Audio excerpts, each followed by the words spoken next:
स्त्री के रूप में ताड़का एक घोर पाप है और पाप को नष्ट करने में कोई पाप नहीं होता।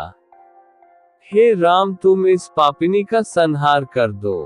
प्रातः काल स्नान संध्योपासनादि कार्यों से निवृत्त होकर राम और लक्ष्मण गुरु विश्वामित्र के साथ सरिता तट पर पहुँचे।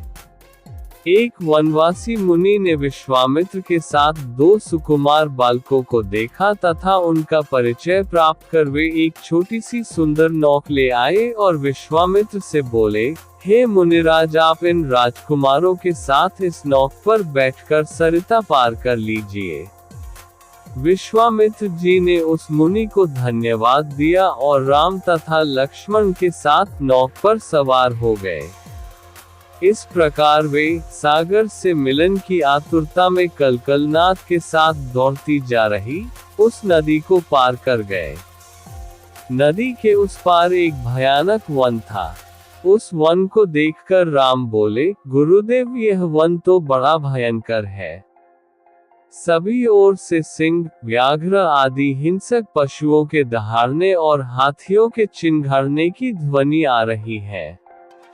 जंगली सुअर, भालू, वन भैंसे आदि वन्य प्राणी भ्रमण करते दृष्टिगत हो रहे हैं। वृक्षों की सघनता के कारण सूर्य का प्रकाश इस वन के भीतर घुसने का साहस नहीं कर पा रहा है और इसी कारणवश चारों ओर अंधकार हो रहा है। इस अति दुर्गम वन का क्या नाम है?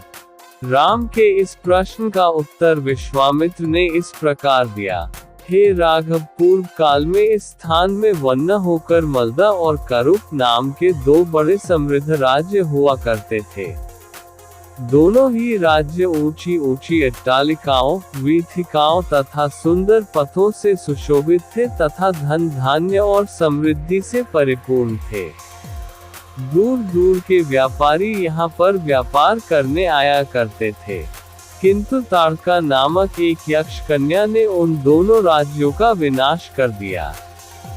ऋषि विश्वामित्र ने आगे बताया, ताड़का कोई साधारण स्त्री न होकर सुंद नाम के राक्षस की पत्नी और मारीच नामक राक्षस की माता है।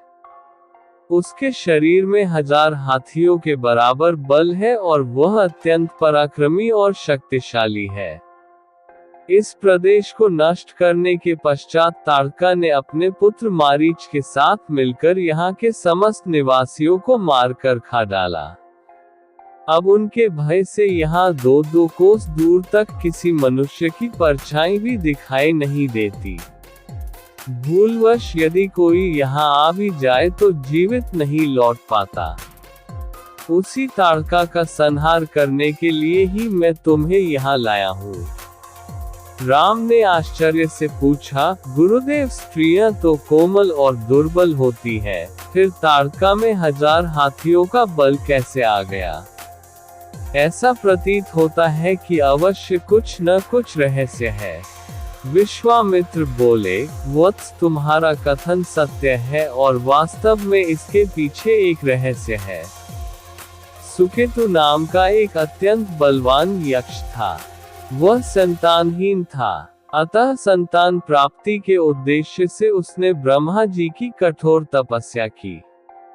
उसकी तपस्या से प्रसन्न होकर ब्रह्मा जी ने उसे संतान होने का वरदान दे दिया। परिणाम स्वरूप ताड़का का जन्म हुआ।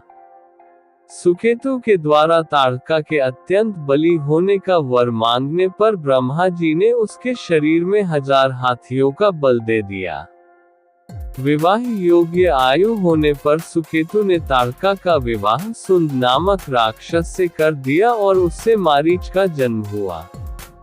मारीच भी अपनी माता के समान बलवान और पराक्रमी था। वह सुंद राक्षस का पुत्र होकर भी स्वयं राक्षस नहीं था, किंतु बाल्यकाल में वह बहुत उपद्रवी था। ऋषि मुनियों को अकारण कष्ट दिया करता था। उसके उपद्रवों से त्रस्त होकर एक दिन अगस्त्य मुनि ने उसे राक्षस हो जाने का शाप दे दिया। रहने लगे थे।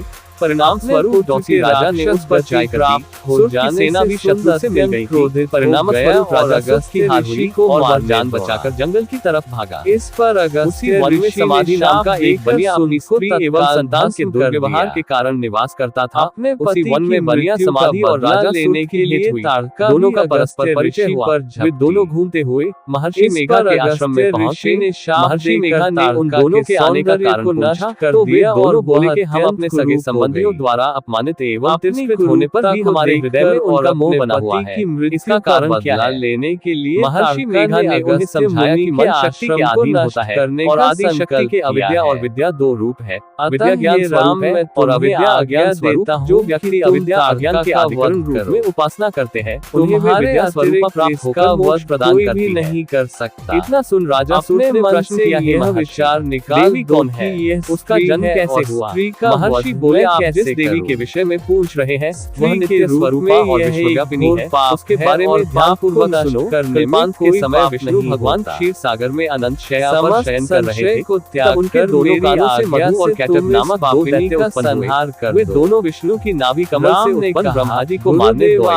ब्रह्मा जी ने उन दोनों राक्षसों को देखकर विष्णु जी की शरण में जाने की सोची, परंतु विष्णु भगवान उस समय सो रहे थे। तब उन्होंने भगवान विष्णु को जगाने हेतु उनके नैनों में निवास करने वाली रुद्रा ने अपने धनुष पर परिणाम स्वरूप तमोगुण अधिष्ठात्री देवी विष्णु भगवान के नेत्र नासिका मुख तथा हृदय से निकलकर ब्रह्मा जी के सामने उपस्थित हो गई। निद्रा के निकलते ही विष्णु भगवान उठकर बैठ गए। भगवान विष्णु और उन राक्षसों में 5000 साल तक युद्ध चलता रहा। अंत में मधु और कैटब दोनों राक्षस मारे गए। इस प्रकार बोले, अब ब्रह्मा जी की स्तुति से उत्पन्न महामाया देवी की वीरता तथा प्रभाव का वर्णन करता हूँ, उसे ध्यानपूर्वक सुनो। धनुष ताने समय देवताओं के स्वामी इंद्र तथा दैत्यों के स्वामी महिषासुर में सैकड़ों वर्षों तक घनघोर संग्राम हुआ। इस युद्ध में देवराज इंद्र की पराजय हुई और महिषासुर इंद्रलोक का स्वामी बन बैठा। राम देवतागण ब्रह्मा के नेतृत्व में भगवान विष्णु और भगवान शंकर की शरण में गए। देवताओं की बातें सुनकर भगवान विष्णु तथा भगवान शंकर क्रोधित हुए। भगवान विष्णु के मुख तथा ब्रह्मा जी और शिव जी तथा इंद्र आदि के शरीर विकराल तेजपुंज निकला, जिससे समस्त दिशाएं जलने लगी और अंत में यही तेजपुंज एक देवी के रूप में परिवर्तित हो गया। देखकर ही देवी ने सभी देवताओं से आयु एवं शक्ति प्राप्त करके उच्च स्वर में अट्टहास किया, जिससे तीनों लोकों में हलचल मच गई। तपान करने महिषासुर अपनी सेना लेकर सिंहनाद की ओर दौड़ा। उसने देखा कि देवी के प्रभाव से तीनों लोग आलोकित खड़े हो जाओ और महिषासुर की देवी के सामने एक भी चाल सफल नहीं हुई और वह देवी के हाथों मारा गया। आगे चलकर यही देवी शुंभ और निशुंभ राक्षसों का वध करने के लिए गौरी देवी के रूप में अवतरित फैलाए हुए इन उपरोक्त व्याख्यानों को सुनाकर मेघा ऋषि ने राजा सूत तथा बनिया से देवी स्तवन की विधिवत व्याख्या की।